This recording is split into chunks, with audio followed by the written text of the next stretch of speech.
Welcome back to the channel. This is Thomas Goes Nostalgic, and on this episode, I'm going to show you how to make all of the furniture and accessories for the TMNT Sewer Lair.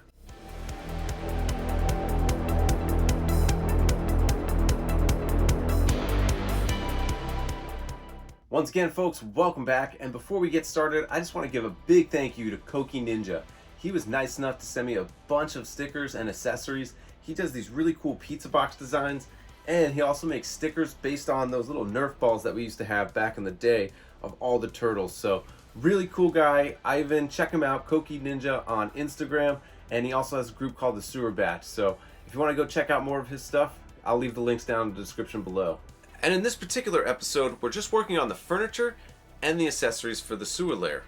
Now, I've made all of these before for the most part when I built my own sewer lair, but this was my first project, and objectively, it wasn't very good when I first did it. I've learned a lot of tricks along the way, and I think I can make a lot of these accessories better than what I would have done over a year and a half ago. And I'm so excited because once I'm done with this project, then it gets to go to our giveaway winner, You're So Cool, Brewster. I've been talking to him along the whole way, sending him update photos, and I'm just really excited to get this mailed out and get it into his display. So if you've already checked out the last episode of how to build a sewer lair, let's go and start working on that furniture and the accessories. First, I just want to show you what my original furniture looked like. So again, this was my first project. So before you say anything, I know they're not that great. But being my first project, I didn't know what you could do with foam. So I tried to carve the edges round with just my knife. I didn't realize I could have just sanded it. So I think that's going to be a lot different when I go ahead and make this new set of chair and couch. And then I put the black lines on. Previously, I definitely didn't do it great, so I just decided to live with it, and this lives in my display now. Again, it's my first project, so I would have a hard time kind of getting rid of it, but I do think I can do this differently now that we're going back to this over a year and a half since I've done this project. So I'm going to make sure that I measure so that I make the couch specifically for the size of this diorama, and then I'll start measuring and cutting my foam. Always make sure you have a sharpened blade before you start any of your cutting. And I'm just going to use spare materials that we had from the previous project. So I'm going to start cutting the pieces for the couch and see how it shapes up. And as I'm cutting the pieces of the sofa and also of the chair, I'm going to round off some of the edges with some sandpaper.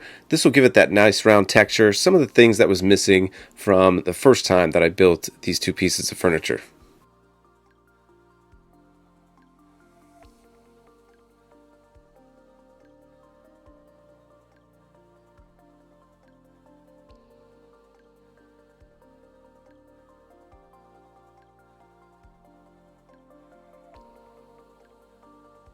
So sanding with a piece of sanding paper works perfectly. I even used a line just to indent where the cushions are. So the construction of these couches are going a lot better than the first time I did it. So we'll continue on to the chair and then move on to the other accessories.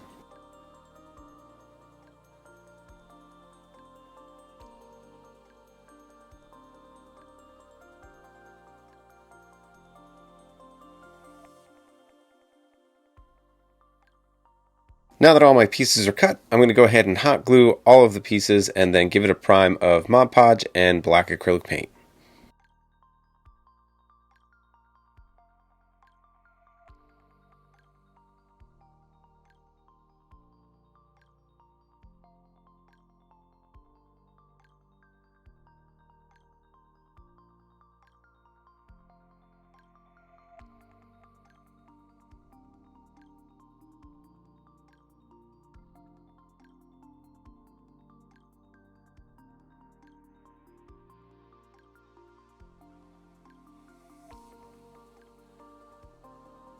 Once the primer's dry on both the sofa and the chair, I can go ahead and start painting them their primary color, which the sofa will be pink and the chair will be blue. And the next thing that we'll be working on is the lamp. Now this one kind of intimidated me because I've never actually had to think through how to build this.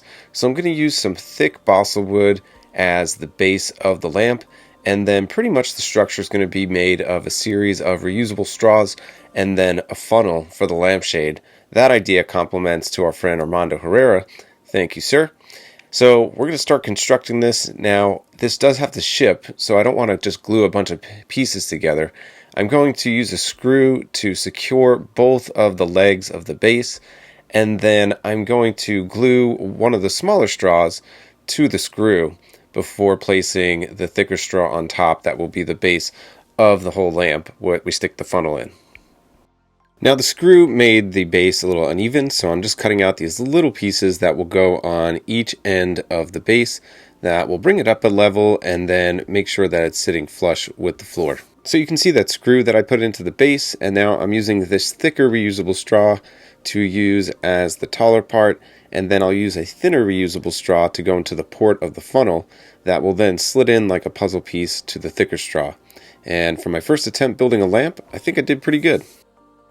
Now I'm going to start working on the table lantern, and I found this little bottle that's used for sand art, and it's the right shape of the lantern, so I'm going to cut it in half and then start framing it out with some silly winks. So I'll cut out all the strips, paint them brown, and then glue them on to make it look like the frame of the lantern.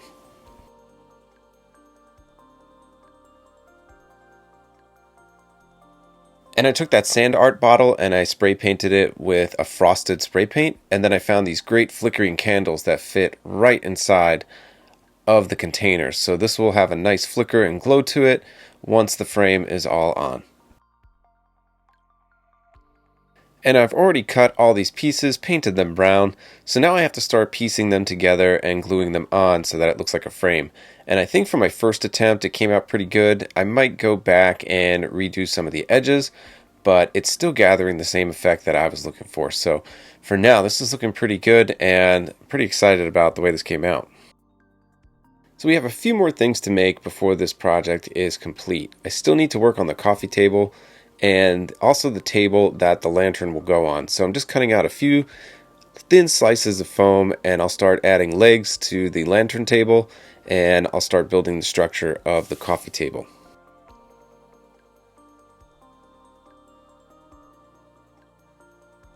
So I'm measuring my lines and then ingraining with a pencil, just making that wood grain indentation, and then I'll add some wood grain details within the wood frames. So just looking at the photos from the actual NECA Sewer Lair, it looks like there's 3 planks, so I'm basing it off that, and then we'll get this primed and painted as well.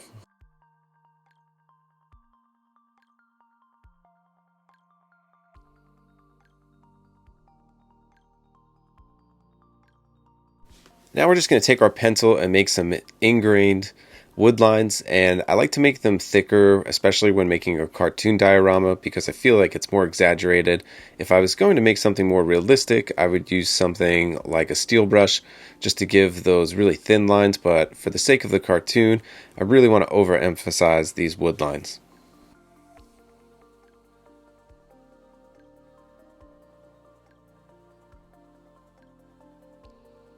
And I took that thinner piece of foam for the table that the lantern will go on, and I took my hot glue gun and made 4 indentations so that I can secure those little pegs.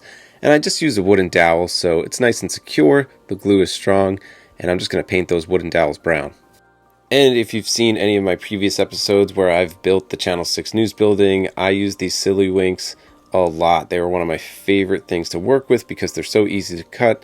They're bendable, you can easily cut with an X-Acto knife. So I made a printout of the carpet because I want the shapes to be exact.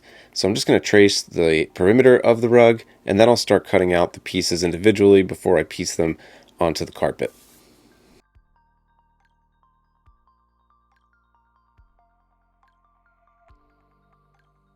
So now you'll see me start cutting out each individual shape, and I'm doing this to act as a stencil. So then I'll take the cutout, I'll place it onto the silly winks, and then use my X-Acto knife to cut alongside the edges. This way I get all of the exact shapes for this turtle carpet.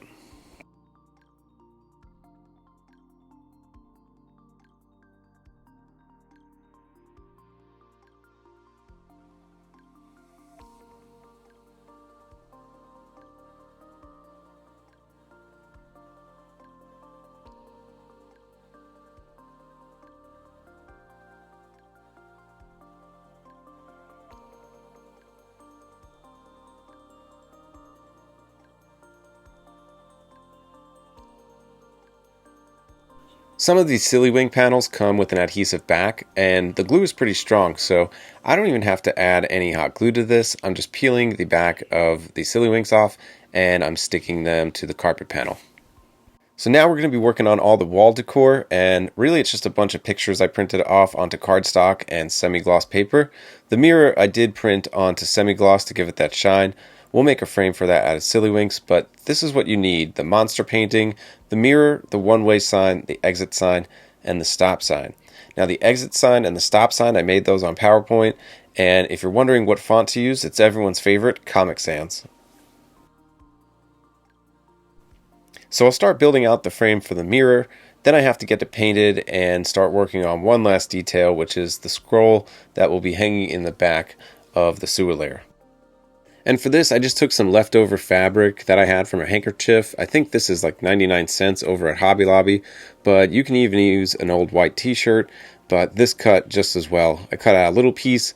I just mimicked the designs that I saw in a still photo, and I'm going back to a wooden dowel, and I'll use those and hot glue them as the base of the top and the bottom. Then I'll just use a paper clip to hang that on with a thumbnail that I've painted the same color as the brick.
And here it is, folks. My TMNT Sewer Lair is complete. All the furniture and all the accessories are done, so it's ready to be shipped and sent off to its new owner. So really excited to take another shot at this. This was a project that I worked on, probably my first or second project that I did on the channel, and there's definitely things I've done a lot better this time. So it was really cool to do it again and use some of those skills that I've learned over the last year and a half, 2 years, and really put them into work in this diorama. So things that I've made before that I was able to do again better. The couch and the sofa, I think, came out 100 times better. And then things I didn't make before was the table lantern and the lamp. It was really cool to troubleshoot and to engineer, figure out how to make those things with everyday household items. So that was really fun, and I think that's part of the fun of diorama building. Just kind of looking around your house, looking for shapes and trying to figure out what will work or what would look like something else. So it was really cool to actually go through the process again with this project. And probably one of the cooler things of this whole NECA Sewer Lair debacle is that it's really sparked a lot of people's creativity. So on Facebook, Instagram, YouTube, it's been really awesome seeing a lot of creators kind of come out and build their own version of the sewer lair, put their spin on it, and it's really giving a lot of collectors options. So if you feel like you missed out on that sewer lair, there's plenty of options for you to learn and try to tackle this on your own. based on what other creators are doing. So that's it, guys. This project's complete. If you were looking for just how-to of doing the furniture and accessories, then I wanted to compile that into this episode. And if you want to check out how to build the whole sewer layer, then you can check out the previous episode as well. So you can always come back to these and reference them if you're starting this project. But hope you had a great time watching, because I had a great time building. And as always, if you like this content, hit like, hit subscribe, and ring that bell so you get notifications of when I post my next episode. Until then, we'll catch you next time.